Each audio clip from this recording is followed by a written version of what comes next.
Hello friends, मैं प्रशांत आपका स्वागत करता हूं और उम्मीद करता हूं कि आपको डायरेक्शन का पार्ट 1 पसंद आया होगा। तो उसी से आगे कंटिन्यू करते हुए हम नेक्स्ट पार्ट की शुरुआत करते हैं आज। और इस पार्ट को या सभी वीडियोस को छोटे से छोटी रखने की कोशिश करेंगे ताकि वो इंटरेस्टिंग भी बनी रहे। हेलो फ्रेंड्स, मैं प्रशांत आपका स्वागत करता हूं और आपसे रिक्वेस्ट करता हूं कि आप अपने घरों पर सुरक्षित रहिए, क्योंकि ये एक लॉकडाउन का ज़माना है। लेकिन साथ ही साथ थोड़ा हौसला भी बनाए रखिए, क्योंकि हमें इन दिशाओं को भी हराना है। ठीक है, इस बात से आगे बढ़ते हुए मैं आपको बताता हूँ कि आज के युवाओं के पास ना तो इतना टाइम है और ना इतना पेशेंस कि वो ज़्यादा लंबी वीडियो देख सकें और उसे ध्यानपूर्वक भी देख सकें। इसीलिए हम अपनी सभी वीडियोज़ में किस रूल का फॉलो करेंगे। ये किस रूल बहुत ही इंटरेस्टिंग भी है। ये है क्या, उसके बारे में मैं बता देता हूं आपको। इसका मतलब है keep it short and simple. तो अपनी जितनी भी वीडियोस हैं उन्हें हम छोटी से छोटी रखने की कोशिश करेंगे, लेकिन उनमें मैक्सिमम कंटेंट प्रोवाइड कर सके ऐसी पूरी कोशिश करेंगे। मैक्सिमम आउटपुट हर एक वीडियो से आना चाहिए। आपके लिए जितने भी क्वेश्चंस हैं वो आपको अपने आप से समझ में ना आए, लेकिन इस क्लास को देखने के बाद वो सारे के सारे क्वेश्चन आसानी से हो जाएं, ऐसी हमारी कोशिश रहेगी। उसके लिए करना ये होगा, सबसे ज़रूरी बात ये है कि हर एक क्वेश्चन की स्टार्टिंग में आपको वीडियो को पॉज करके वो क्वेश्चन खुद से ट्राई करना है।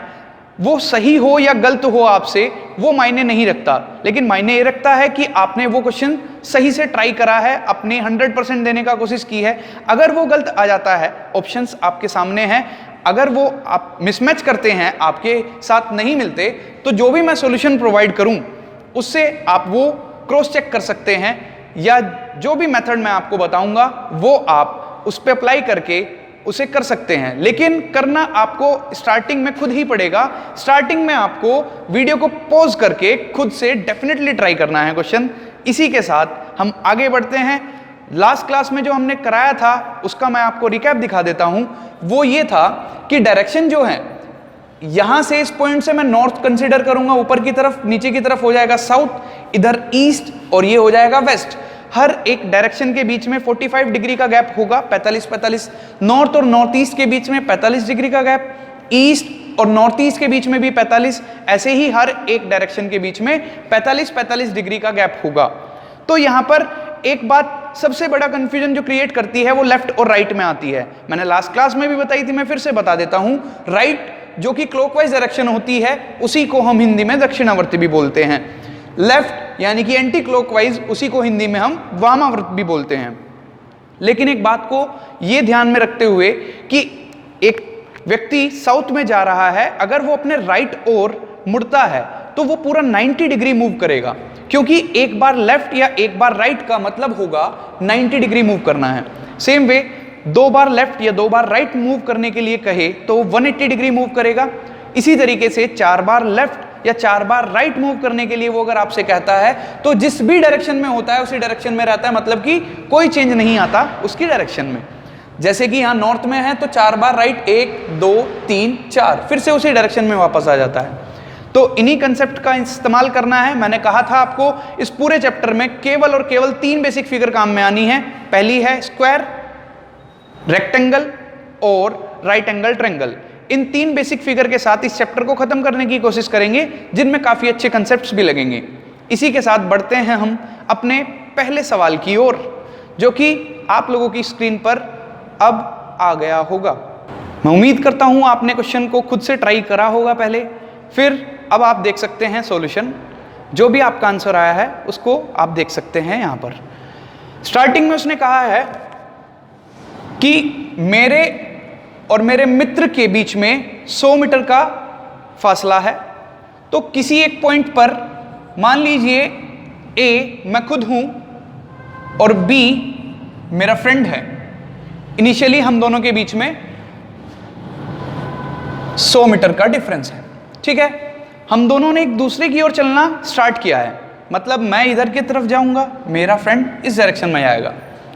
मेरा फ्रेंड मेरे से काफी दिन बाद मिलने आया था, तो उसने सोचा अपने दोस्त के लिए कुछ ले लेता हूं। तो 30 मीटर चलने के बाद उसे ये बात याद आई। तो हुआ ये कि 30 मीटर तक तो वो चलता रहा, मतलब यहां से सपोज करिए इस पॉइंट तक गया वो। फिर वह अपने लेफ्ट ओर मुड़ करके चलता है 10 मीटर। तो लेफ्ट ओर का मतलब नीचे की तरफ गया। फिर इसके बाद वह अपने राइट ओर मुड़कर 20 मीटर गया। तो उसे इस दुकान से कुछ मिल गया मेरे लिए, और यहां से फिर राइट ओर मुड़कर उसी रोड पर वापस आ जाता है जिससे उसने चलना स्टार्ट किया था। मतलब ये रोड इनिशियल थी उसकी, वहीं पर वो चल रहा था। तो यहां से जैसे ही वो यहां आ जाएगा, इसको मैं बोल देता हूं बी डैश पॉइंट पर वो पहुंच चुका है। अब मैंने एक बहुत इंपॉर्टेंट बात बताई है इस क्वेश्चन में कि जो स्पीड है मेरी और मेरे फ्रेंड की वो सेम है, इक्वल है वो। तो जब स्पीड सेम है तो हम दोनों ने डिस्टेंस भी तो सेम कवर करा होगा ना। अगर ये 10 है तो ये भी तो 10 होगा ना। ये बात आप जान चुके हो, रेक्टेंगल सिंपल काम में आया आपकी। तो डिस्टेंस इसने, मेरे मित्र ने कितना कवर किया? 30, 40, 50 और 20, 70। अगर 70 मीटर मेरा फ्रेंड चला है तो 70 मीटर मेरे को भी चलना पड़ेगा। और मेरे बारे में कोई इंफॉर्मेशन नहीं दी थी, स्टार्टिंग में बताया था कि मैं सीधा चल रहा हूं ना, और सीधा व्यक्ति हूं तो सीधा ही चलता रहूंगा भाई। 70 मीटर मेरे को चलना है।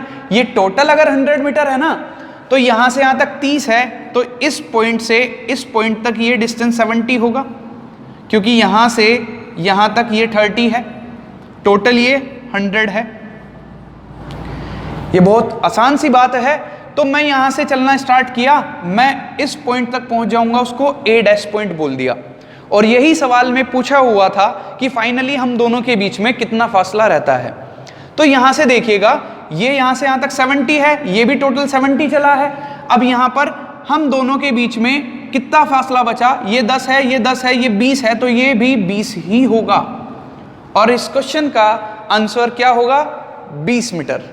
जिस भी व्यक्ति का ये आंसर आया है वो बिल्कुल सही है, और जिसका नहीं आया है वो फिर से इसको क्वेश्चन को देख लीजिएगा। और मैं फिर से रिपीट करता हूं अपनी बात, क्वेश्चन के स्टार्टिंग में आपको पॉज करके खुद से ट्राई जरूर करना है सवाल को, ठीक है ना, फिर सॉल्यूशन की तरफ बढ़ना है। तो इसीलिए बढ़ते हैं हम नेक्स्ट क्वेश्चन की ओर, जो कि आपकी स्क्रीन पर आ गया होगा। अब अमन, जो कि एक मेरा फ्रेंड है, वो साउथ की ओर जब 50 मीटर चलता है, तो सपोज करिए अमन इस पॉइंट पर है ए पर, और यहां से वो जब साउथ की ओर 50 मीटर चला है ना, तो नीचे की तरफ आपने सिर्फ 50 मीटर्स ऐसे चलना है। सपोज करिए बी पॉइंट तक वो पहुंच चुका है। उसके बाद वो अपने लेफ्ट ओर मुड़कर 30 मीटर गया है ना, तो लेफ्ट ओर का मतलब इस डायरेक्शन में गया, वो सी पॉइंट पर पहुंच गया। इसके बाद वो अपने राइट ओर गया और फिर से 30 मीटर गया, तो वो सी से डी पॉइंट पर पहुंच गया। और फाइनली वो अपने लेफ्ट ओर मुड़कर 30 मीटर फिर से गया।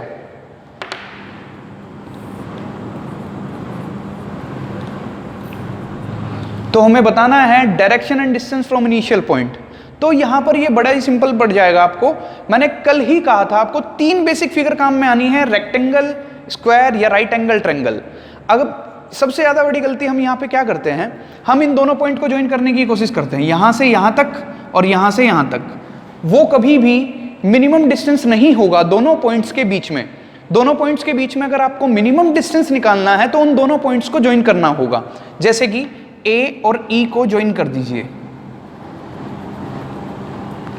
अब ये ज्वाइन करने के बाद ये इन दोनों पॉइंट्स के बीच में मिनिमम डिस्टेंस होगा, यही वो पूछ भी रहा है आपसे।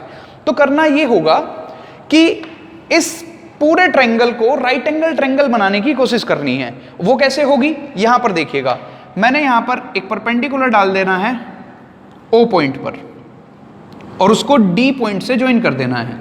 ये 30 है तो ये दोनों ओ और बी के बीच में जो डिस्टेंस है वो भी 30 होगा, ओ और डी के बीच में भी 30 होगा। यहां पर ये स्क्वायर काम में आ गया जो कि लास्ट क्लास में हमने डिस्कस किया था। और अब ये पूरा ट्रायंगल ए ओ E ये राइट एंगल ट्रायंगल बन चुका है, O पर 90 डिग्री है। तो अब इसमें पाइथागोरस थ्योरम लगा सकते हैं आसानी से। अब यहां पर जो A और O का डिस्टेंस है वो हो चुका है 80 मीटर्स। O और E का जो डिस्टेंस है वो हो चुका है 60 मीटर्स। तो हमें A और E का डिस्टेंस निकालना बड़ा ही आसान हो चुका है। मैंने पहली क्लास में भी आपको बोला था कि अगर आपको ट्रिपलेट्स याद होगी तो ये क्वेश्चंस बहुत आसान हो जाएंगे। जैसे ये 8 है, ये 6 है, तो ये 10 ही आना है, तो मतलब आंसर सीधा सा 100 मीटर आना है, जो कि आपके ऑप्शन में अवेलेबल है। ठीक है, आप देख भी सकते हो, जब AE निकालना है, मतलब ये कर्ण निकालना है, हिपोटेन्यूज निकालना है, तो ये इसका स्क्वायर प्लस इसका स्क्वायर करोगे तो एक जीरो हटा करके 8 का स्क्वायर 64, 6 का स्क्वायर 36, तो अंडर रूट 100, तो 10, और जो जीरो हटाई थी वो वापस लगा करके डायरेक्ट आंसर भी कर सकते हो आप। आंसर होगा इसका 100 मीटर। ये तो हुआ डिस्टेंस। अब मैं डायरेक्शन की बात अगर करूंगा इनिशियल पॉइंट से, इनिशियल पॉइंट क्या था हमारे पास? A, और फाइनल पॉइंट है E। तो यहां से ये डायरेक्शन अगर देखनी है तो इससे नीचे की तरफ तो होगी साउथ और इधर की तरफ होगी ईस्ट। साउथ और ईस्ट के बीच में पूरी डायरेक्शन क्या कहलाती है? South east. और वही इसका आंसर भी होगा 100 मीटर साउथ ईस्ट डायरेक्शन। ठीक है, अब बढ़ते हैं नेक्स्ट क्वेश्चन की ओर। ऐसे ही सारे के सारे क्वेश्चन करते हुए चलेंगे, जो कि बहुत आसानी से आप कर दोगे अगर पूरा ध्यान दोगे कंसेप्ट पर तो। और जो भी डाउट्स आते रहेंगे आप उनको डिस्कस कर सकते हो व्हाट्सएप पर भी। जैसा कि मैंने पहले भी बताया है, आप यहां पर कोई भी कमेंट बॉक्स में बता सकते हो अपनी दिक्कतें जो भी आ रही होगी आपको क्वेश्चंस करने में। इस तरीके से जैसे कि आप वीडियो पॉज करके क्वेश्चंस देख रहे हो, तो मेरा ऐसा मानना है कि इससे मैक्सिमम क्वेश्चंस हो पाएंगे और ज़्यादा से ज़्यादा क्वेश्चंस हम क्लास में डिस्कस कर पाएंगे। इसलिए इस बात का खास तौर पर ध्यान रखना है कि यहाँ पर ज़्यादा से ज़्यादा हम क्वेश्चंस कर सकें। लेकिन उससे भी ज़्यादा जरूरी है ये सारे क्वेश्चंस आपको खुद ट्राई करने हैं। पहले गलत हो सही हो वो मायने नहीं रखता है, लेकिन पहले आपको खुद से ट्राई करना है, फिर जाकर के सॉल्यूशन देखना है। तो इसलिए वीडियो पॉज करके आपको क्वेश्चन ढंग से पढ़ना है और उसके बाद ही अपना ट्राई करना है क्वेश्चन और फिर सॉल्यूशन देखना है। तो इसी के साथ बढ़ते हैं नेक्स्ट क्वेश्चन की ओर, जो कि आपकी स्क्रीन पर आ गया होगा। तो जैसा कि इस क्वेश्चन में मेरे फ्रेंड हेमंत का जिक्र है, वो सीधा चलता है 10 मीटर। तो सीधा किसी भी डायरेक्शन में ले सकते हो आप, कोई भी रेस्ट्रिक्शन नहीं है।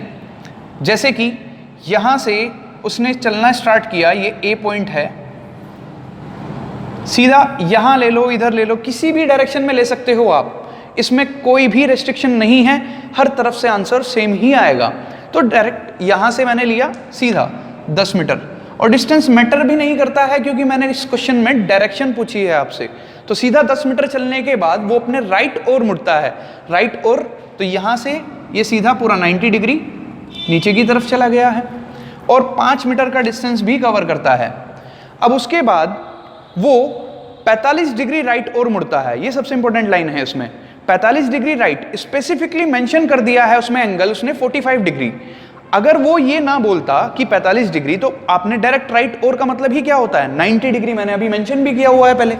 तो यहां से अगर वो यहीं पर चलता रहे सीधा, तो वो कितना होगा? 0 डिग्री। और अगर पूरा राइट मुड़ जाता तो होता 90 डिग्री। तो 0 और 90 के बीच में ही कहीं 45 रहा होगा।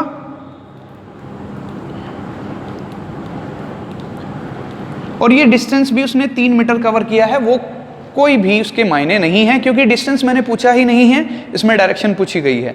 देखिए, अगर मैं सीधा ही चलता रहूं वो 0 डिग्री होगा और राइट और मुड़ जाऊंगा तो वो 90 डिग्री होगा। तो 0 और 90 के बीच में ही कहीं 45 रहा होगा, वही मैं इस क्वेश्चन में बताने की कोशिश कर रहा हूं। अब ये उसने कहा है अंत में अगर वो नॉर्थ वेस्ट डायरेक्शन में जा रहा था, इस डायरेक्शन को आपने नॉर्थ वेस्ट मानना है। तो मैंने पहले भी कहा है ये कोई भी डायरेक्शन हो, कहीं पर भी हो, आपको उसने अगर ये नॉर्थ वेस्ट स्पेसिफिकली मेंशन कर दिया है तो कोई फर्क नहीं पड़ता है क्योंकि यहां से आपको एंगल्स पता हैं। और नॉर्थ वेस्ट से क्लॉकवाइज डायरेक्शन में 45 डिग्री घूमने पर आपको हमेशा नॉर्थ ही मिलेगा। मतलब नॉर्थ वेस्ट डायरेक्शन अगर ये है, इससे क्लॉकवाइज डायरेक्शन में 45 डिग्री जाओगे तो हर बार आपको क्या देखने को मिलेगी? नॉर्थ। या एंटी क्लॉकवाइज डायरेक्शन में 45 डिग्री जाओगे तो आपको वेस्ट ही देखने को मिलेगी। तो अगर ये नॉर्थ वेस्ट है तो इसके अकॉर्डिंगली क्वेश्चन में ये नॉर्थ हो गया, और ये नॉर्थ है तो ये क्या होगा? साउथ। थोड़ा ध्यान देना यहां पर, ये नॉर्थ वेस्ट था अगर लाइन, तो ये एंटी क्लॉकवाइज डायरेक्शन में 45 डिग्री मूव करने पर आपको वेस्ट में ले जाएगा। तो इसका मतलब ये होगा, ये क्या हो जाएगी, वेस्ट, और ये क्या हो जाएगा आपका ईस्ट। सभी की सभी डायरेक्शन इसके अकॉर्डिंगली चेंज हो चुकी है। और जो इसके अकॉर्डिंगली, क्वेश्चन के अकॉर्डिंगली यहां पर आई है डायरेक्शन, ये उठा करके आपको इनिशियल पॉइंट पर रख देना है। इनिशियल पॉइंट पर रखने पर ये नॉर्थ हो जाएगा, ये साउथ हो जाएगा, ये ईस्ट हो जाएगा और ये वेस्ट। और यही क्वेश्चन में पूछा गया है कि स्टार्टिंग में वो किस डायरेक्शन की ओर चलना स्टार्ट करता है। तो यहां पर सीधा सा आंसर आ चुका है, वो स्टार्टिंग में साउथ में मूव करना स्टार्ट करता है। यही इस क्वेश्चन का आंसर होगा। आपके ऑप्शन में साउथ अवेलेबल भी है और वही इस क्वेश्चन का आंसर भी है। साउथ इस क्वेश्चन का आंसर हुआ। ठीक है, आप कोई भी डायरेक्शन से स्टार्ट कर सकते हो, सीधा आप यहां भी ले जाएंगे तब भी सेम आंसर आएगा। जैसे किसी सीधा गया फिर राइट और गया और ऐसे ही चलता रहता, 0 होता और कंप्लीटली राइट आ जाता तो 90 होता। 0 और 90 के बीच में 45। ये अगर नॉर्थ वेस्ट है तो इसको नॉर्थ होना पड़ेगा और इसको वेस्ट होना पड़ेगा। ये अगर नॉर्थ है तो इसके अपोजिट साउथ होगा। ये यहीं पे पुट करिए, ये नॉर्थ तो इसके अपोजिट साउथ, ये वेस्ट, ये ईस्ट। तो उसने इनिशियली किस डायरेक्शन में चलना स्टार्ट किया था, वो साउथ थी और यही इस क्वेश्चन का आंसर भी हुआ। तो इसी के साथ हम बढ़ते हैं नेक्स्ट क्वेश्चन की ओर, जो कि आपकी स्क्रीन पर आ चुका होगा। ये क्वेश्चन थोड़ा अच्छा है, इसमें थोड़ा ज़्यादा दिमाग लगाइएगा और क्वेश्चन का आंसर सही से लाइएगा। तो मेरा एक मित्र है रोमिल, जो कि ईस्ट में 10 मीटर चलता है। सपोज करिए ए पॉइंट से उसने चलना स्टार्ट किया और ईस्ट में गया वो 10 मीटर। ईस्ट है तो इधर ही होगी, यही मान रखा है हमने। इधर चेंज भी हो जाए तो कोई फर्क नहीं पड़ता, आप अपने अकॉर्डिंगली इसको मैनेज कर सकते हो। ईस्ट में वो गया 10 मीटर, फिर वो नॉर्थ में 10 मीटर चलने पर एक पोल के बेस तक पहुंच जाता है। ठीक है, नॉर्थ में गया यहां से तो ऐसे मूव किया 10 मीटर ही, तो यहां पर एक पोल है, उसके बेस तक वो पहुंचा है। ठीक है, अब पोल की हाइट भी गिवन है 5 मीटर। तो करना यह है कि ये पोल है उसे मैं डॉटेड लाइन से दिखा देता हूं। मैक्सिमम टाइम इसमें बच्चे सबसे ज्यादा कंफ्यूज होते हैं और सबसे ज्यादा गलती भी इसी टाइप के क्वेश्चंस में करते हैं, जिसमें थोड़ा सा 3D में सोचना होता है। बच्चे मैक्सिमम टाइम ये कर देते हैं कि इधर 10 मीटर गया, इधर 10 मीटर गया और फिर जो पोल है 5 मीटर का वो यहां पर है, इस पॉइंट से। मान लीजिए ए से बी 10 गया, बी से सी 10 गया और जो पोल है उसकी हाइट गिवन है 5। इन दोनों पॉइंट्स को ज्वाइन करके वो पाइथागोरस थ्योरम से यहां से निकाल लेते हैं AC। वो कितना होगा, ये 15 है, ये 10 है, 15 का स्क्वायर 225, 10 का स्क्वायर 100, तो अंडर रूट 325 उनका आंसर आ जाएगा, जो कि बिल्कुल गलत है। कुछ बच्चे थोड़ा ज्यादा दिमाग लगा लेते हैं। वो क्या करते हैं, A से B 10 मीटर, B से C 10 मीटर, और उन्होंने खंबे को उस तरफ ना गिर, इस तरफ नीचे गिरा देते हैं, जिसकी हाइट आपको गिवन है 5, और उस पर लगी हुई थी एक लाइट, यानी कि एक बल्ब लगा हुआ है, और उसी की डिस्टेंस बनानी थी आपको इनिशियल पॉइंट से। तो ये 10 का था टोटल और 5 इसमें से माइनस हो जाएगा तो ये बचेगा 5, तो 5 का स्क्वायर 25, 10 का स्क्वायर 100, अंडर रूट 125, जो कि बिल्कुल गलत है। अब करना क्या है, ध्यान से देखिएगा थोड़ा। एक्चुअल में A से B पॉइंट तक 10 मीटर है, B से C तक 10 मीटर है। अब जो पोल की हाइट है ना, वो ग्राउंड के रेस्पेक्ट में है। जैसे कि ये एक पोल है और यहां पर वो बल्ब लगा हुआ है, जिसकी आपको डिस्टेंस बतानी है A पॉइंट से। तो यहां पर वो 10 और 10 चलने पर बेस पर पहुंचा है और बल्ब लगा है उसके टॉप पर, ठीक है ना। अब जो शीर्ष पर बल्ब है उससे एक्चुअल डिस्टेंस निकालने के लिए आपको इसमें थोड़ा सा 3D में सोचना होगा। आपको करना क्या होगा, पहले तो उस पोल के बेस तक की डिस्टेंस निकालनी होगी इनिशियल पोजीशन से, मतलब कि पॉइंट A से उस बेस तक की आपने डिस्टेंस निकालनी है, जो कि बड़ा सिंपल है। इन ट्रायंगल ABC आपने पाइथागोरस लगानी है। ये 10 है, ये 10 है, तो ये 10 रूट 2 ही आएगा, मतलब कि अंडर रूट 200 आएगा। पाइथागोरस सभी को पता है, लास्ट क्लास में हम डिस्कस कर चुके हैं। तो यहां पर जो डिस्टेंस है AC इक्वल्स टू होगा अंडर रूट AB का स्क्वायर प्लस BC का स्क्वायर, 10 का स्क्वायर 100, 10 का स्क्वायर 100 तो आ गया अंडर रूट 200। और जो इस ट्रायंगल की हाइपोटेन्यूज थी वो ट्रायंगल ADC में बेस होगी। मतलब कहने का ये हुआ जो इस ट्रायंगल की हाइपोटेन्यूज है वो इस ट्रायंगल के लिए बेस का काम करेगी, तभी आप एक्चुअल डिस्टेंस निकाल पाओगे। क्योंकि डीसी तो आपको पता ही है ना, इसकी हाइट तो 5 मीटर गिवन थी। अब ये 5 मीटर है, ये मेरे को निकालना है, बेस मेरे को पता लग गया है अंडर रूट 200, ठीक है ना। तो ये डायरेक्ट भी निकाल सकते हो आप, अंडर रूट 200 का स्क्वायर 200 और 5 का स्क्वायर 25, अंडर रूट 225 यानी कि 15। जो भी ऑप्शन में इन दोनों में से अवेलेबल है वही इसका आंसर होगा। मतलब दोबारा से इन ट्रायंगल ADC आपको एक्चुअल में AD का डिस्टेंस पता करना है ना, actual distance of a bulb from initial point, ये क्वेश्चन में पूछा हुआ है। तो आपको जो ये डिस्टेंस निकालना है ना, ये 5 का स्क्वायर 25 हो जाएगा, अंडर रूट 200 का स्क्वायर 200 हो जाएगा। अब यहाँ पर ये 225 अंडर रूट को जब आप सॉल्व करोगे तो आंसर 15 आएगा। या ऑप्शन में अंडर रूट 225 ही गिवन है। यहाँ पर आप कर दो AC का स्क्वायर प्लस DC का स्क्वायर, AC का स्क्वायर अंडर रूट 200 का स्क्वायर जब आप करोगे और यहाँ पर 5 का स्क्वायर जब आप करोगे और इसको सॉल्व भी करोगे तो ये हो जाएगा अंडर रूट 225। और यही इस क्वेश्चन का आंसर भी है।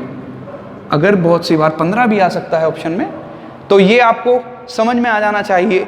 इस तरीके से अगर आप क्वेश्चन को करोगे तभी एक्चुअल क्वेश्चन पर पहुंच पाओगे। मैक्सिमम टाइम इसमें बच्चे आंसर अंडर रूट 325 लगा देते हैं, जो कि सही आंसर नहीं है। ठीक है, अब बढ़ते हैं हम नेक्स्ट क्वेश्चन की ओर, जो कि आपकी स्क्रीन पर आ गया होगा। अब क्वेश्चन आपने पढ़ लिया होगा और ट्राई भी कर लिया होगा। अब इसको सॉल्व करते हैं अपने तरीके से। बड़ा आसान सवाल है अगर ध्यान से पढ़ोगे तो। देखो जरा, सचिन के घर पहुंचने के लिए ना आदित्य अपने घर से 100 मीटर साउथ में जाता है। तो ये मान लीजिए आदित्य का घर है, मैंने इसको A पॉइंट बोल दिया है, ठीक है। साउथ में जा रहा है कितना, 100 मीटर्स। B पॉइंट पर पहुंच गया वो, ठीक है। फिर जाता है वो 100 मीटर ईस्ट में, तो सचिन के घर पर पहुंच जाता है। तो यहां से ईस्ट जब जाएगा 100 मीटर, तो यहां पर पहुंच गया वो सचिन के घर, ठीक है। अब वो दोनों वहां से स्कूल जाते हैं, जो कि सचिन के घर से नॉर्थ ईस्ट डायरेक्शन में है। सचिन का घर ये है, सचिन के घर से नॉर्थ डायरेक्शन ये होगी, ईस्ट डायरेक्शन ये होगी। नॉर्थ और ईस्ट के बीच में ही नॉर्थ ईस्ट है, मतलब इस लाइन पर कहीं भी स्कूल होगा, ठीक है ना। अब सचिन के घर से तो नॉर्थ ईस्ट में था वो स्कूल, लेकिन आदित्य के घर से वो ईस्ट में था। आदित्य का घर यहां पर है और यहां से ईस्ट ये होगी। तो जहां पर भी ये दोनों लाइनें मीट करेंगी वहीं पर स्कूल रहा होगा, ठीक है ना।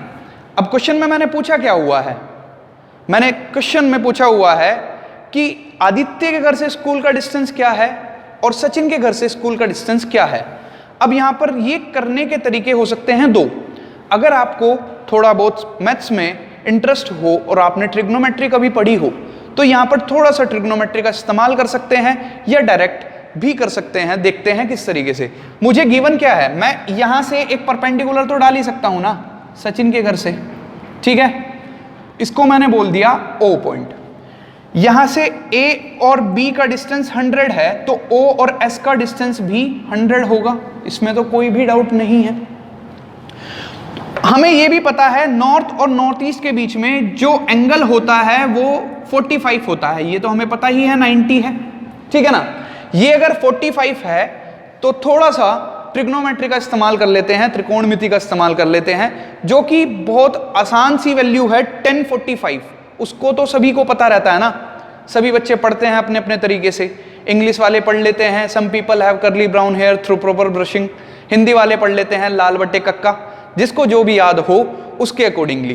तो यहां पर देखो जरा, अगर ये यहां से मैं 10 का फॉर्मूला लगाऊं, tan थीटा यहां पर होता है परपेंडिकुलर अपॉन बेस, ठीक है। थीटा की वैल्यू पता है 45 है, मुझे परपेंडिकुलर निकालना है, बेस की वैल्यू पता है 100 है, तो बड़ा ही आसान हो जाएगा। और यहां पर हो जाएगा 1045 इक्वल्स टू P/100। क्योंकि बेस कितना है 100 है, तो यहां से परपेंडिकुलर की वैल्यू आसानी से निकल जाएगी, क्योंकि 1045 होता है हमारे पास 1, तो यहां पर परपेंडिकुलर की वैल्यू आ गई है 100 मीटर। और ये अगर 100 है ना, तो आदित्य के घर से ये B और S का डिस्टेंस था 100, तो A और O का भी कितना होगा 100, स्क्वायर काम में आ गया। A से O की डिस्टेंस है 100, O से स्कूल की डिस्टेंस आ गई है 100 सॉरी, तो A से स्कूल की जो डिस्टेंस हुई वो हुई 200 मीटर, ठीक है ना। मतलब आदित्य के घर से जो स्कूल की डिस्टेंस है वो है 200 मीटर्स। तो सचिन के घर से स्कूल की डिस्टेंस कितनी होगी, ये 100 है, ये 100 है, तो पाइथागोरस लगा करके ये डायरेक्ट आ जाएगा 100√2, क्योंकि स्क्वायर का जो डायगोनल होता है वो साइड रूट 2 होता है, मैंने बताया भी था लास्ट क्लास में, ठीक है। तो ये डिस्टेंस जो आया है वो कितना आया है सचिन के घर से स्कूल की डिस्टेंस कितनी हो गई 100√2। इसको आप दूसरे तरीके से भी कर सकते हो, जैसे कि देखिएगा, हमें A और B का डिस्टेंस 100 पता है, B और S का डिस्टेंस 100 पता है, तो ये तो अपने आप ही OS कितना हो गया 100 हो गया, कोई दिक्कत नहीं है। ये एंगल 45 है, ये 90 है, तो ये कितना होगा 45 ही तो होगा, ठीक। अब हमें ये भी पता है कि ये 100 का एक स्क्वायर है। अगर मैं बात करूं AOSB की, ये एक स्क्वायर है, तो स्क्वायर का जो डायगोनल होगा ना, या फिर मैं बात कर सकता हूं इस तरीके से, इसमें भी लगा सकते हो यही चीज, और ये पूरे एक ट्रायंगल भी क्रिएट कर सकते हो आप इस तरीके से। आदित्य के घर से जो सचिन के घर की जो डिस्टेंस होगी वो 100√2 होनी है, क्योंकि यहां से ये दोनों पॉइंट्स को हम क्या कर देंगे, ज्वाइन कर देंगे। A और S का डिस्टेंस हुआ 100√2, ये अगर 100√2 है तो ये भी तो 100√2 होगा, क्योंकि ये 45 है और स्क्वायर का जो डायगोनल है वो भी कितना होता है 45 होता है। तो इसमें आइसोसेलेस ट्रायंगल की हम प्रॉपर्टी लगा लेंगे कि जब ये लाइन इसके बराबर है तो ये डिस्टेंस इसके बराबर होना है। ये 100√2, ये 100, तो ये डायरेक्ट कितना आ जाएगा 100। या फिर यही सेम प्रॉपर्टी आप इतने छोटे ट्रायंगल में भी लगा सकते हो, क्योंकि ये एंगल इस एंगल के बराबर है, ये 45 है, ये भी 45 है, तो जो भी डिस्टेंस इसका होगा वही इसका भी होगा, क्योंकि जो एंगल होते हैं ना उनके सामने, आइसोसेलेस ट्रायंगल की प्रॉपर्टी यही है ना, दो एंगल जो इक्वल्स हैं उनके सामने वाली जो दोनों साइड्स हैं वो भी इक्वल होंगी। जैसे कि ये 45, ये 45, तो ये 100 है, तो ये भी क्या होगा 100। इस ट्रायंगल में ये प्रॉपर्टी का भी इस्तेमाल कर सकते हो आप। तो इससे भी आंसर क्या आ जाएगा, आदित्य के घर से स्कूल का डिस्टेंस 200, सचिन के घर से स्कूल का डिस्टेंस 100√2। जो आपको सही लगे वो आप फॉलो कर सकते हो। तो इसी के साथ बढ़ते हैं नेक्स्ट क्वेश्चन की ओर, वो आपकी स्क्रीन पर आ गया होगा। बड़ा ही अच्छा सवाल है, थोड़ा दिमाग ज़्यादा लगाइएगा और क्वेश्चन को सही करने की कोशिश करिएगा। देखते हैं कितने बच्चे इसको सही कर पाते हैं। एक पॉइंट से 3 मित्र अलग अलग डायरेक्शन में जाते हैं और सेम डिस्टेंस कवर करते हैं। जैसे कि हो सकता है वो इस पॉइंट से ऐसे ऐसे ऐसे ऐसे गए हो, किधर भी जा सकते हैं। जैसे उसने कहा है कि A और C के फुटप्रिंट्स पर ना B के फुटप्रिंट्स परपेंडिकुलर यानी कि समकोण बनाते हैं। तो हो सकता है A और C ऐसे मूव करे हो तो B ऊपर की डायरेक्शन में गया हो या नीचे की डायरेक्शन में गया हो। लेकिन उसने एक और बात मेंशन की है कि B के साउथ वेस्ट में C है, B के साउथ वेस्ट में C है, तो B यहां कभी भी नहीं हो सकता, क्योंकि यहां तो साउथ और वेस्ट, साउथ वेस्ट में तो कोई भी व्यक्ति नहीं है। तो इस वाले केस में जब A और C हॉरिजॉन्टली गए हैं तो B को यहीं पर जाना पड़ेगा। B अगर यहां पर गया है ना, इस पॉइंट से ऐसे ऐसे और ऐसे मूव करे थे वो, तो C को यहीं होना पड़ेगा, क्योंकि B का साउथ ये है, वेस्ट ये है, साउथ वेस्ट मतलब C यहीं पर आएगा। C अगर यहां पर आ गया तो A को यहीं पर आना पड़ेगा, क्योंकि A और C के पाथ पर B का पाथ परपेंडिकुलर बनाता है। मतलब दोनों के पाथ पर 90 डिग्री वो तभी बना सकता है जब दोनों ही स्ट्रेट लाइन में होंगे। तो A और C को स्ट्रेट लाइन में होना पड़ेगा और B को उस पर परपेंडिकुलर बना पड़ेगा। और B और C इनके बारे में भी बताया गया है कि B के साउथ वेस्ट में C है, तो A के किस डायरेक्शन में B होगा, यही क्वेश्चन में पूछा गया है। तो इस केस में ए के नॉर्थ वेस्ट में बी होगा, और बच्चे आंसर नॉर्थ वेस्ट लगा देते हैं, जो कि सही नहीं है। कैसे? क्योंकि दूसरा केस वो कंसीडर ही नहीं करते हैं। जैसे कि जरूरी नहीं है ए और सी हॉरिजॉन्टली मूव हुए हों, हो सकता है ए और सी वर्टिकली गए हों, तो बी को फिर यहां या फिर यहां आना होगा। बी यहां नहीं आ सकता क्योंकि साउथ वेस्ट में कोई व्यक्ति नहीं है, तो बी की पोजीशन ये वाली तो नहीं हो सकती है, तो बी को यहां जाना होगा। लेकिन बी के साउथ वेस्ट में सी जाना है ना, बी से साउथ ये है, वेस्ट ये है, तो साउथ वेस्ट ये हुआ, बी के साउथ वेस्ट में सी होगा, तो ए के किस डायरेक्शन में बी होगा ये हमें बताना है। तो ए के यहां पर ये तो है साउथ और ये है ईस्ट, तो ए के साउथ ईस्ट में बी होगा इस कंडीशन में, क्योंकि बी के साउथ वेस्ट में तो यहां पर कौन आ गया, सी आ गया ना, क्योंकि बी से साउथ तो ये है और वेस्ट ये है, ये अगर साउथ है ये वेस्ट है, तो ये साउथ वेस्ट यही हुआ, तो बी के साउथ वेस्ट में सी आ गया। इन दोनों को स्ट्रेट लाइन में रहना है, क्योंकि दोनों के ही पाथ पर बी के पाथ को क्या करना है, परपेंडिकुलर, यानी कि समकोण 90 डिग्री का कोण बनाना है इन दोनों के पाथ पर। ठीक है जी। अब इन दोनों को मैं एक साथ आपको बना करके दिखा देता हूं कि यहां पर अगर मैं पहले से ही फिक्स कर लूं कि बी के साउथ वेस्ट में सी है, ये बी का साउथ है, ये वेस्ट है, बी के साउथ वेस्ट मतलब यहां पर सी को फिक्स कर लूं, इसमें तो कोई भी समझने में आपको दिक्कत नहीं होगी।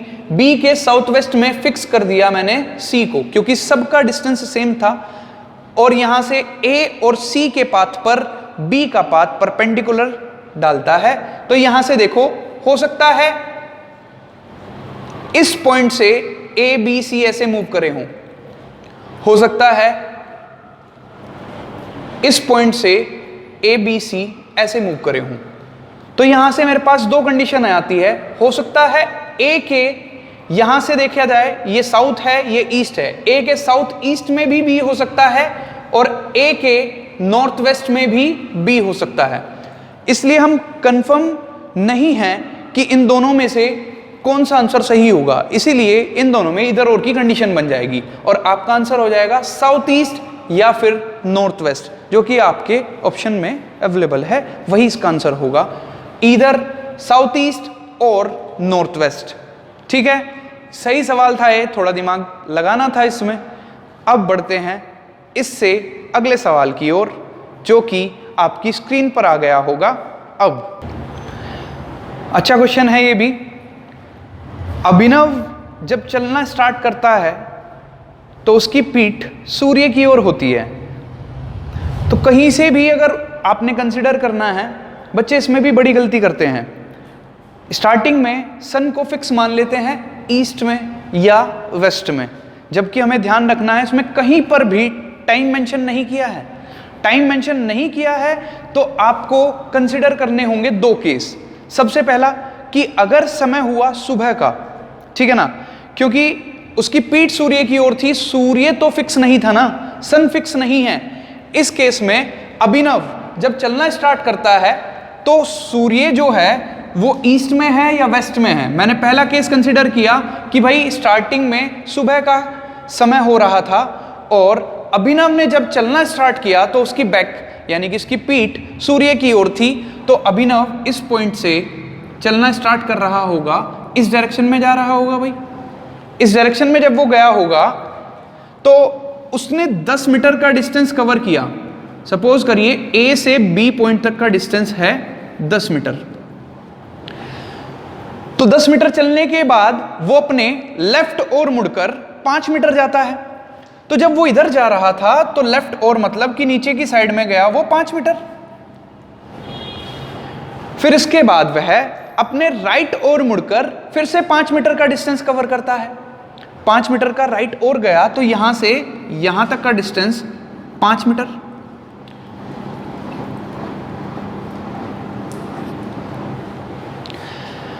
और अंत में अपने लेफ्ट ओर मुड़कर 3 मीटर जाता है। तो यहां से जब वो लेफ्ट ओर 3 मीटर जाएगा तो ई पॉइंट तक 3 मीटर हो गया। मुझे बताना था इनिशियल पोजीशन से डायरेक्शन और डिस्टेंस। अब मैंने अभी इसी के जैसा एक क्वेश्चन कराया है आपको, जब भी दो पॉइंट्स के बीच में मुझे डिस्टेंस का पता करना होता है तो वहां पर मैं सीधा सा उन दोनों पॉइंट्स को ज्वाइन कर देता हूं। जैसे कि A और E का डिस्टेंस मेरे को यहां से फाइंड करना था, यहां पर एक फिर से परपेंडिकुलर डालकर इसको मैं राइट एंगल ट्रायंगल बना लूंगा, क्योंकि यहां पर अगर मैं परपेंडिकुलर भी डालता हूं, O पॉइंट बोल दिया मैंने, BO, ये 5 है तो ये भी 5 होगा, उससे इस लाइन पर तो कोई फर्क नहीं पड़ रहा ना, तो यहां से भी डाल सकते हो आप, यहां पर भी डाल सकते हो, वो आप पर डिपेंड करता है, दोनों तरफ से आंसर तो सेम ही आएगा। ये BO का डिस्टेंस हुआ 5, इसी तरीके से OD का डिस्टेंस हुआ 5, ठीक है ना, ये 5 का स्क्वायर काम में आ गया। अब यहां से AO का डिस्टेंस हो गया 15 मीटर, OE का डिस्टेंस हो गया 8 मीटर।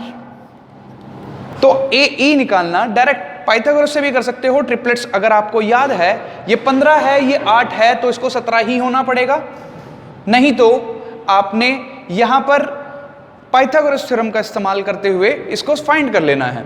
15 का स्क्वायर मतलब AE अगर मेरे को फाइंड करना है वो होगा अंडर रूट AO का स्क्वायर प्लस OE का स्क्वायर।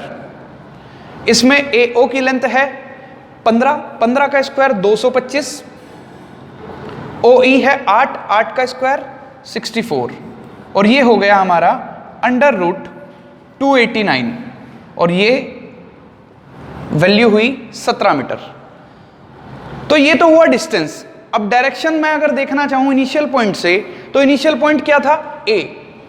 सुबह का अगर समय है, अगर सूर्य ईस्ट में है, उस टाइम पर आपका यहां से AE, ये जो डायरेक्शन है, यहां से नीचे की तरफ साउथ होता है, इधर की तरफ वेस्ट होगा, तो साउथ और वेस्ट के बीच में पूरा क्या कहलाता है? South west. तो 17 मीटर साउथ वेस्ट सुबह के समय। लेकिन हमें पता है हमें दोनों केस कंसीडर करने होंगे, सुबह का समय और शाम का समय दोनों, क्योंकि इसमें स्पेसिफिकली मेंशन नहीं किया है कि वह किस समय पर चलना प्रारंभ करता है। तो यहां पर मेरे को दूसरा केस कंसीडर करना है, तो मैंने सूर्य को मान लिया वेस्ट में। जब अभिनव ने चलना प्रारंभ किया तो उसकी पीठ सूर्य की ओर थी, तो ऐसे ही वो 10 मीटर गया होगा, फिर लेफ्ट ओर मुड़कर 5, फिर राइट ओर मुड़कर 5, और अंत में 3। डिस्टेंस तो सेम रहेगा, ये डिस्टेंस तो सेम ही आना है 17 मीटर, क्योंकि यहां पर भी फिर से आपने क्या बना लेना है? स्क्वायर का इस्तेमाल करके, ये 5 हो जाएगा, ये 5 हो जाएगा, तो ये जो डिस्टेंस है ये तो सेम आएगा। लेकिन डायरेक्शन अगर मैं इन्हें वही ABCDE बोलूं, AE का डिस्टेंस जो है वो तो ये 15 है, ये 8 है, तो इसको 17 ही होना पड़ेगा। लेकिन इस केस में डायरेक्शन चेंज हो जाएगी। डायरेक्शन क्या होगी हमारी? यहां से ऊपर की तरफ नॉर्थ, इस डायरेक्शन में ईस्ट, तो यहां पे नॉर्थ ईस्ट इसकी डायरेक्शन हो जाएगी, क्योंकि प्रारंभिक स्थान से दिशा व दूरी पूछी है, direction and distance from initial point. तो यहां से ये क्या हुआ? नॉर्थ ईस्ट में 17 मीटर है, या फिर साउथ वेस्ट में 17 मीटर है, ये आपको नहीं पता है। तो इन दोनों ही डायरेक्शन में से कोई भी एक डायरेक्शन में आपका 17 मीटर आंसर होगा। तो इसमें भी जो आपका ऑप्शन है ईदर और की कंडीशन वाला, कि ईदर A और B, जो भी ऑप्शन में है आपके, नॉर्थ ईस्ट या साउथ वेस्ट में 17 मीटर, ये इस क्वेश्चन का आंसर होगा। उम्मीद करता हूं आपको समझ में आया होगा। और इसी के जैसा नेक्स्ट क्वेश्चन आपको अब मिलेगा आपकी स्क्रीन पर, तो देखिए उसको और फिर खुद से करने की कोशिश करिएगा। फिर सॉल्यूशन देखते हैं नेक्स्ट क्वेश्चन का। गौरव ईस्ट में 5 मीटर जाता है, A पॉइंट से B पॉइंट तक 5 गया, फिर वह साउथ वेस्ट डायरेक्शन में 5 मीटर जाता है। अब इस पॉइंट से साउथ ये होगी और वेस्ट ये होगी, तो साउथ वेस्ट में यहां कहीं पर 5 मीटर होगा, ठीक है। B से C पर चला गया वो। अब साउथ वेस्ट के बाद 5 मीटर जब वो नॉर्थ वेस्ट में जाएगा, तो मैक्सिमम टाइम हम गलती कर देते हैं, ये यहां से 5 ये, यहां से 5 ये, और यहां से 5 ये, जो कि गलत होगा। आप उसको इनिशियल पॉइंट पर वापस ले आते हो, जबकि ये कंडीशन कभी भी नहीं हो सकती है। ये इक्विलैटरल ट्रायंगल की प्रॉपर्टी अगर आपको पता हो तो ये समबाहु त्रिभुज बन जाएगा। ऐसा कैसे हो सकता है? क्योंकि उसमें हर एक एंगल 60 डिग्री का होता है। इक्विलेटरल ट्रायंगल में सभी एंगल 60 डिग्री के होने चाहिए। लेकिन जब गौरव ईस्ट में 5 मीटर गया, उसके बाद जैसे ही वो साउथ वेस्ट में 5 मीटर जाता है ना, तो वहां पर वो एंगल पहला ही क्या हो जाता है? 45 डिग्री। साउथ वेस्ट और नॉर्थ वेस्ट में अगर आप देखोगे, साउथ वेस्ट और नॉर्थ वेस्ट में जो डिफरेंस है वो 90 डिग्रीज का है। तो 90 डिग्री जब आप चलोगे तो वो कभी भी यहां पर तो नहीं आ पाएगा ना। आप मेरी बात समझे? यहां से जैसे ही वो 45 चलेगा, अब इक्विलेटरल ट्रायंगल की प्रॉपर्टी में ही एकमात्र कंडीशन होती है कि वो इनिशियल पॉइंट पर वापस आ सकता है।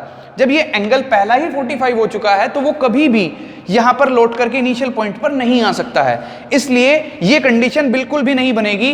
अगर आपको समझना है तो आप कंसीडर कर लीजिए, सपोज करिए इसकी लेंथ है 5 मीटर, ए से बी पॉइंट तक 5 मीटर हुआ। फिर अब उसको गौरव को मूव करना है साउथ वेस्ट डायरेक्शन में, तो इस पॉइंट से ये साउथ होगा और ये वेस्ट होगा। तो साउथ वेस्ट में यहां कहीं पर 5 मीटर, तो यहां तक कंसीडर करते हुए बी से सी पॉइंट तक चला गया मैं, ये भी 5 ही है। अब मेरे को करना ये है कि वो जैसे ही नॉर्थ वेस्ट डायरेक्शन में 5 मीटर जाएगा तो आपको वो हमेशा इस पॉइंट से आगे की डायरेक्शन में ही देखने को मिलेगा, क्योंकि इस पॉइंट से ये तो होगा नॉर्थ और ये होगा वेस्ट। तो नॉर्थ वेस्ट में जब आप जाओगे इस पॉइंट से, तो आपको यहां पर इस डायरेक्शन में देखने को मिलेगा और वो होगा 5 मीटर ये। तो यही पूछा गया है इनिशियल पॉइंट से अब वह किस डायरेक्शन में है। डिस्टेंस तो मैटर ही नहीं करता। यहां पर इस क्वेश्चन में उसने डायरेक्शन पूछी है इनिशियल पॉइंट से। तो इनिशियल पॉइंट क्या था? ए। अब यहां पर कहां पहुंच चुके हैं हम? डी पॉइंट पर। ये भी 5 है, ये भी 5 है, ये भी 5 है। इनिशियल पॉइंट से वह वेस्ट डायरेक्शन में है, तो इस क्वेश्चन का आंसर होगा वेस्ट। उम्मीद करता हूं आपको समझ में आ गया होगा। आप ऐसे सभी की सभी डायरेक्शन बना करके तब भी कर सकते हो कि यहां इस पॉइंट से अगर उसने चलना स्टार्ट किया है तो यहां से यहां तक 5, फिर यहां से north west south west direction पता होना चाहिए। यहां से साउथ वेस्ट डायरेक्शन में जाएगा तो इस पॉइंट तक पहुंच पाएगा। फिर इसके बाद जैसे ही जाएगा तो यहां कहीं पहुंच पाएगा। तो ये इनिशियल पॉइंट ये था, यहां से ये 5 गया, यहां से साउथ वेस्ट में 5 गया, फिर यहां से नॉर्थ वेस्ट में 5 गया। तो इनिशियल पॉइंट से वह वेस्ट डायरेक्शन में पहुंच जाता है और यही इस क्वेश्चन का आंसर भी होगा। ठीक है, अब बढ़ते हैं हम नेक्स्ट क्वेश्चन की ओर। ये क्वेश्चन परछाई पर आधारित है, मतलब शैडो का इसमें कंसेप्ट का इस्तेमाल किया है। और आप सभी को पता है कि जो भी सोर्स ऑफ लाइट है उसके बीच में कोई अगर ऑब्जेक्ट है तो उसके अपोजिट डायरेक्शन में उसकी शैडो बनेगी, यानी परछाई बनेगी। सपोज करिए यहां पर कोई भी लाइटनिंग ऑब्जेक्ट है, ठीक है ना, लाइट सोर्स ये है और यहां पर कोई ऑब्जेक्ट है, तो इसकी परछाई इस डायरेक्शन में पड़ेगी अगर यही एकमात्र सोर्स ऑफ लाइट है तो। अब आपको ये सब पता है, इसी कंसेप्ट को आगे बढ़ाते हुए मैं ये क्वेश्चन बताता हूं आपको। सुबह 8 बजे अमन और गौरव आमने सामने खड़े होकर के बात कर रहे थे। जब अमन की परछाई उसके राइट साइड पड़ रही थी तो गौरव का फेस किस डायरेक्शन में होगा, यही सवाल में पूछा हुआ है। तो आप कंसीडर कर लीजिएगा, ऑप्शन में वैसे ही north south east west given है। अमन और गौरव आमने सामने बात कर रहे हैं, तो मेरे को सिर्फ इतना बताया गया है कि अमन की जो परछाई है ना सुबह 8 बजे, वो उसके राइट हैंड की डायरेक्शन में पड़ रही है, मतलब राइट तरफ पड़ रही है। तो अमन को कभी भी पोजीशन ये नहीं हो सकती और ना ही ये हो सकती। क्यों नहीं हो सकती है? क्योंकि अगर अमन यहां पर खड़ा होगा सुबह 8 बजे और सुबह 8 बजे मैं पहले से ही फिक्स कर लेता हूं सन को कि वो ईस्ट में है। यहां से अगर मैं सारी डायरेक्शन मानूं, ये ईस्ट होगी, ये नॉर्थ होगी, ये साउथ होगी, ये वेस्ट होगी, ठीक है। अब यहां इसके अकॉर्डिंगली ईस्ट में सूर्य है, तो अमन यहां कभी नहीं हो सकता है क्योंकि अमन की परछाई गौरव के फेस पर पड़ेगी। ऐसा तो नहीं हो सकता है। अगर अमन यहां पर हुआ तो उसकी परछाई उसके पीछे पड़ेगी, क्योंकि आमने सामने खड़े होकर के बात कर रहे हैं ना दोनों, तो अमन इन दोनों पोजीशन पर नहीं हो सकता है। अगर गलती से आपने अमन को यहां कंसीडर कर लिया तो अमन की परछाई उसके लेफ्ट हैंड की ओर पड़ेगी, क्योंकि ये लेफ्ट साइड होगी उसकी, राइट साइड होगी। अगर अमन ऐसे खड़ा है तो लेफ्ट साइड में उसकी परछाई पड़ेगी, जो कि पॉसिबल नहीं है क्योंकि क्वेश्चन में गिवन है अमन की जो परछाई है वो उसके राइट हैंड की डायरेक्शन में पड़ रही है, तो अमन डेफिनेटली यहां पर होगा। अमन की लेफ्ट साइड ये है, राइट साइड ये है, तो अमन की परछाई इस डायरेक्शन में पड़ रही होगी, तो अमन का फेस जो होगा डेफिनेटली नीचे की तरफ देख रहा होगा, मतलब अमन साउथ की डायरेक्शन में देख रहा है। उसके सामने खड़ा है गौरव, तो गौरव की पोजीशन रही होगी ये, और गौरव देख रहा होगा नॉर्थ की डायरेक्शन में। और यही इस क्वेश्चन में पूछा है कि बता दीजिए गौरव किस डायरेक्शन की ओर देख रहा है, तो इसका आंसर क्या होगा? गौरव देख रहा है नॉर्थ डायरेक्शन की ओर। यही इस क्वेश्चन का आंसर भी है। बड़ा ही आसान सवाल था, क्योंकि अब इसी कंसेप्ट को आगे बढ़ाते हुए परछाई पर काफी अच्छे सवाल आते हैं, और जितने भी लेंथी क्वेश्चंस हैं वो सारे डिस्कस करेंगे हम। जितने भी ज्यादा से ज्यादा सवाल इस क्लास में कर पाएंगे करेंगे, नहीं तो नेक्स्ट क्लास में कंटिन्यू करेंगे। और ये लास्ट क्वेश्चन आपकी स्क्रीन पर आ गया होगा। काफी अच्छा सवाल है, इसे ध्यानपूर्वक करना और देखना अब इसका सॉल्यूशन क्या है। प्राचीर अपने घर से 10 किलोमीटर ईस्ट में जाता है जिम करने के लिए, मतलब ये ए पॉइंट मान लेता हूं मैं, प्राचीर का घर है, ठीक है ना। अब वो ईस्ट में 10 किलोमीटर दूर जिम जाता है।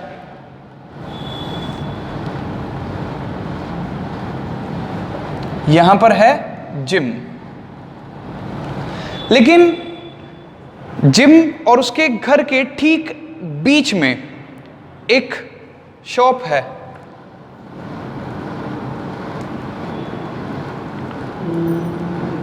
वहां से होकर के वो गुजरता है। प्राचीर जिम से लौटते हुए शॉप तक आया अपनी। अगर ये ठीक बीच में है तो इसका मतलब ये हुआ यहां 5 और यहां 5। तो क्वेश्चन में जैसे कि मेंशन किया है, शॉप से साउथ की ओर 3 किलोमीटर चलने पर वो टेंपल पर पहुंच जाता है, मतलब एक मंदिर पर पहुंच जाता है। तो शॉप ये है, यहां से 3 किलोमीटर साउथ में यहां पर टेंपल है, ये 3 किलोमीटर, ठीक है। और टेंपल से यदि वह राइट और मुड़कर 2 किलोमीटर चले तो वो अपने कॉलेज पर पहुंच जाएगा। मतलब अगर यहां से 2 किलोमीटर चलेगा वह, तो वो पहुंच जाएगा अपने कॉलेज पर, ठीक है। टेंपल से अगर वो साउथ वेस्ट डायरेक्शन में 5 किलोमीटर चलेगा तो वो एक पॉन्ड पर पहुंच जाएगा। मतलब साउथ वेस्ट क्या हुआ, यहां से ये साउथ ये वेस्ट, इस डायरेक्शन में 5 किलोमीटर चलने पर उसको एक पॉन्ड पर पहुंच जाना है। और पॉन्ड से ईस्ट में 16 किलोमीटर चलने पर वो स्टेडियम पर पहुंच जाता है। पॉन्ड ये है, ईस्ट डायरेक्शन ये है, यहां से 16 किलोमीटर चलने पर वो पहुंच गया स्टेडियम। स्टेडियम से 5 किलोमीटर नॉर्थ वेस्ट डायरेक्शन में अगर वह चलता है तो पहुंच जाता है एक पूल पर। ये स्टेडियम से नॉर्थ होगा, ये स्टेडियम से वेस्ट होगा। नॉर्थ वेस्ट मतलब 5 इस डायरेक्शन में कहीं, ये है पूल, ये भी 5 है। और यहां पर उसने एक बात मेंशन की है कि पूल और टेंपल के बीच में 10 किलोमीटर का डिस्टेंस है। तो इसका मतलब ये हुआ ये दोनों यहां पर 10 किलोमीटर का। इसके बाद वह ये मेंशन करता है क्वेश्चन में कि अगर पॉन्ड से वह साउथ में 5 किलोमीटर चलता है तो एक पार्क पर पहुंच जाता है। पॉन्ड ये है, इसके साउथ में 5 किलोमीटर चलने पर एक पार्क पर पहुंच जाता है। और पार्क से लेफ्ट और 5 किलोमीटर चलने पर वह अपने पिताजी के ऑफिस पर पहुंच जाता है। मतलब यहां से यदि वह 5 चले तो यहां उसका फादर्स ऑफिस है।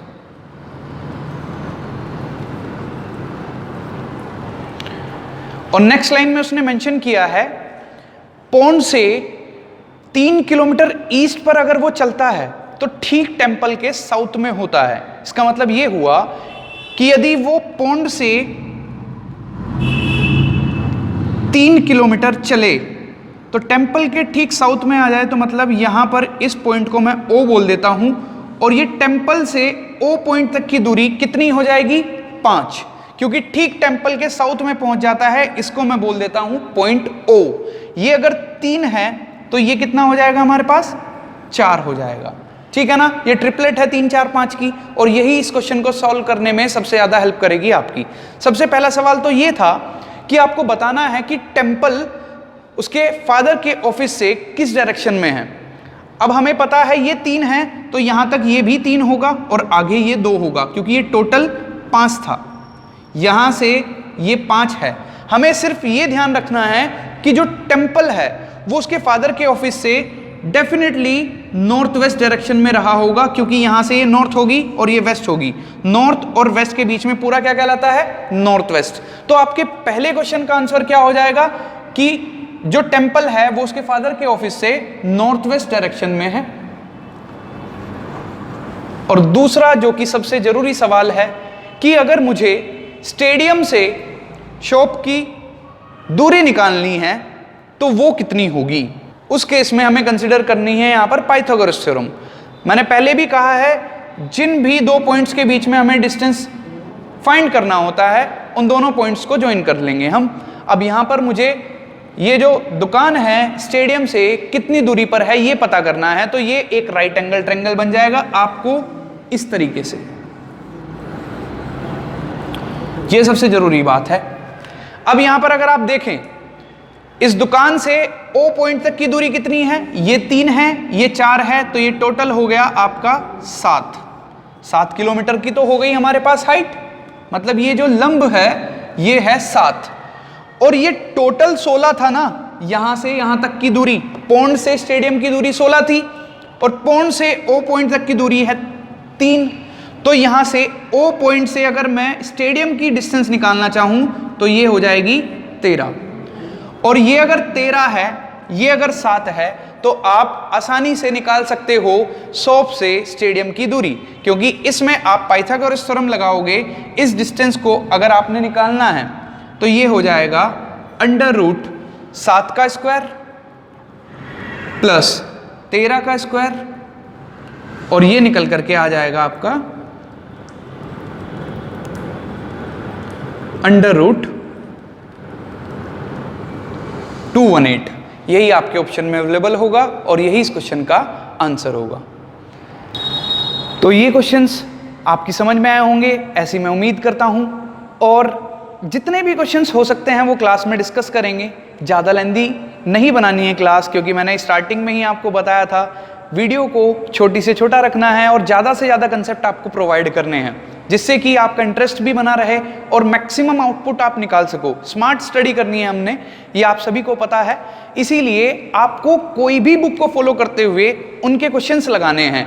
अगर वो क्वेश्चंस आपसे ना हो, कोई भी दिक्कत आ रही हो, तो आप उनको व्हाट्सएप पर, मैंने आपको नंबर प्रोवाइड करा हुआ है, व्हाट्सएप पर सेंड कर सकते हैं या फ़ोन करके पूछ सकते हैं। कोई भी अगर दिक्कत है तो वो दूर करने की पूरी कोशिश करी जाएगी। तो इसी के साथ मिलते हैं नेक्स्ट वीडियो में। तब तक थैंक यू वेरी मच।